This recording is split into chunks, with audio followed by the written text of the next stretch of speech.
오늘의 말씀은 제목이 군대 귀신을 수장하심입니다. 본문은 마가복음 5장 1절로 20절입니다. 봉독해 드리겠습니다.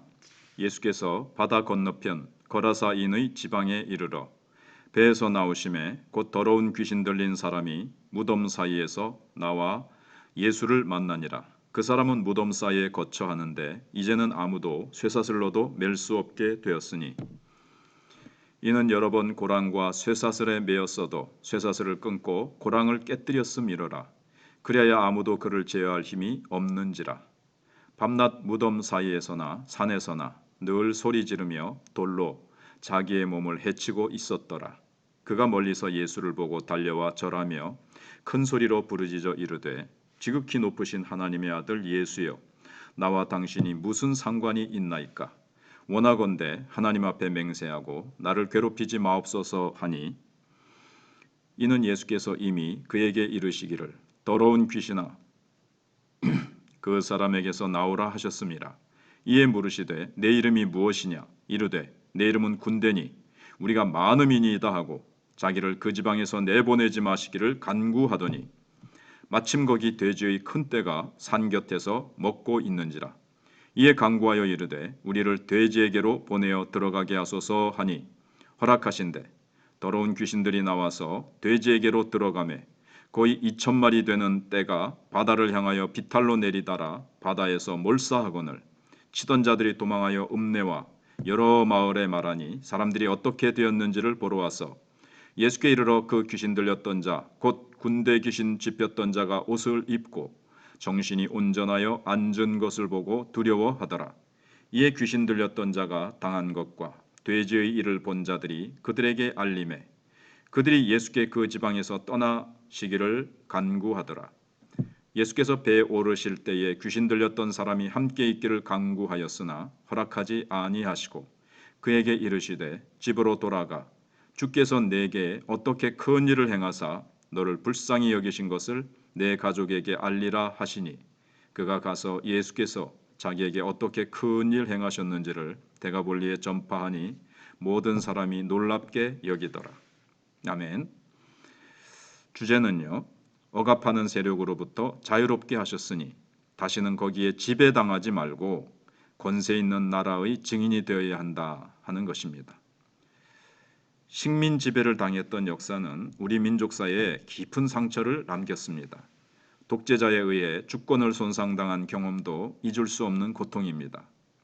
누군가에게 어떤 세력에게 억압당하는 일은 하나님 형상이 파괴되고 삶이 왜곡되는 대표적인 원인입니다.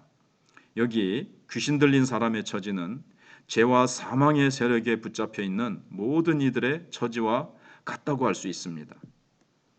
먼저 첫 번째 생각해 볼 것은요, 귀신에게 지배된 딱한 처지의 이 사람을 보게 됩니다. 예수께서 거라사 지방에 도착하시자 더러운 귀신 들린 사람이 무덤 사이에서 나와서 주님을 맞습니다. 그는 포악한 귀신이 들려 거칠게 행동하였기에 쇠사슬로도 묶어둘 수가 없었습니다. 아무도 통제할 수 없었습니다. 이 가엾은 사람은 밤낮 무덤 사이에서 소리를 지르고 돌로 자기 몸을 찍고 해치고 있었습니다. 스스로도 자신을 통제할 수 없었고 주위 사람들은 아무 도움도 주지 못한 채 지켜보기만 했습니다. 이런 딱한 형편이 문명인을 자처하는 우리의 형편은 아닐까요? 자유롭게 선택한다고 하지만 감옥에서 메뉴를 고르는 자유일 뿐입니다. 감시와 억압은 더 은밀하게 이루어지고 있고요. 보이지 않는 쇠사슬과 쇠고랑은 더 견고해집니다. 세상 어두움의 영에 지배당하는 딱한 처지가 되지 않도록 깨어 분별하는 성도들이 됩시다. 두 번째로 생각해 볼 내용은요, 큰 권세로 구원하시는 예수님입니다. 예수님께서 그 사람에게서 나오도록 귀신에게 명령하시자 귀신은 예수님을 지극히 높으신 하나님의 아들로 지켜 세웁니다. 그러나 주께서는 귀신의 정체가 여단 규모의 군대임을 폭로하신 후 그 더럽고 악한 세력을 물에 수장시켜 버리십니다. 이는 출애굽 당시 애굽의 정예부대를 수장하신 광경을 연상케 합니다. 주님께서는 고귀한 하나님 소유의 백성을 더럽히고 억압하는 세력을 멸하십니다.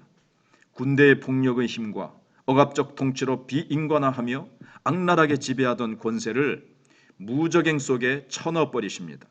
주님은 우리 인생이, 하나님의 형상을 닮은 인생이 자유와 생명, 구원을 얻도록 그 구원을 주시는 해방자이십니다.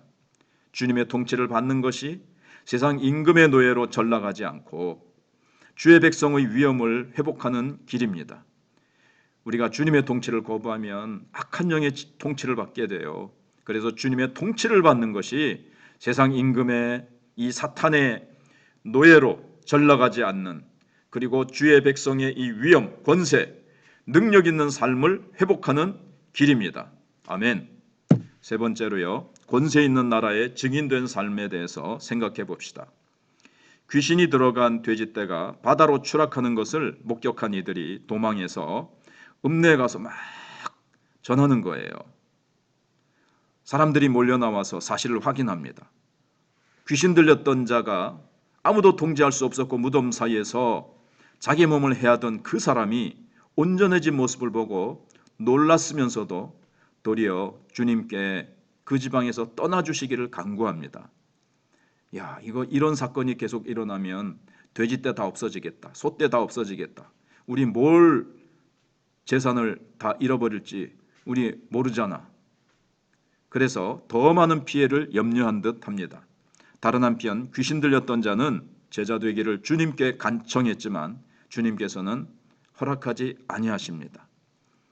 하나님 나라가 임한 모습을 보고도 외면하는 이가 있는가 하면 종교 지도자들, 적극 그 나라의 제자로 살기로 작정하는 사람도 있습니다. 무엇이 이런 차이를 낳았을까요? 한 장을 제가 빨리 안 넘겨가지고 이 글과 말이 맞지 않았습니다. 무엇이 이런 차이를 낳았을까요? 관심과 가치관이 아닐까요? 영광스러운 복음의 전파자가 되기 위해 추상 같은 눈으로 자신을 돌아봐야 합니다. 귀신의 존재를 연구한다고 해서 그들을 알고 이길 수 있는 게 아닙니다. 주님을 바로 알아야, 그것도 지식적으로가 아니라 정말 인격적으로, 체험적으로 성령의 은혜와 영의 임재 가운데 주님을 바로 알아야 악한 자를 이길 수 있습니다. 포악한 귀신의 때는 지나갔습니다. 예수님께서 십자가와 부활의 능력으로 그 모든 사탄의 세력을 이기셨습니다. 그래서 지금은 해방의 때입니다. 다시는 두려움의 종이 되지 말고 사탄의 종이 되지 말고 자유와 확신 가운데 살아가시기를 주님의 이름으로 축복합니다. 아멘.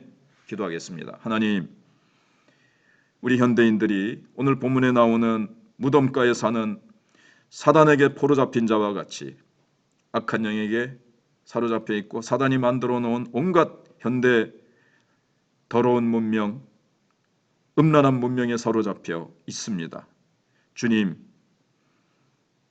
찾아가셔서 무덤가에 헤매이던 그 가엾은 영혼을 구원해 주신 것처럼 하나님, 우리의 영혼도 주님의 십자가 보혈로 부활의 능력으로 구원해 주시고 우리를 자유케 하시고 새롭게 해주신 것을 감사합니다. 다시는 악한 영의 노예로 살지 않게 하시고 눌리지 않게 하시고 우리가 주님을 바라보고 주님을 의지함으로 말미암아 십자가 보혈 권세와 부활의 능력으로 날마다 승리하는 저희들 되게 해주시고 악한 영에게 사로잡혀 고통하는 영혼들에게 복음을 전하며 그들 영혼을 주님의 능력으로 주님 이름 권세로 우리가 풀어주고 자유케 하는 일에 쓰임받도록 하나님 함께하여 주시옵소서.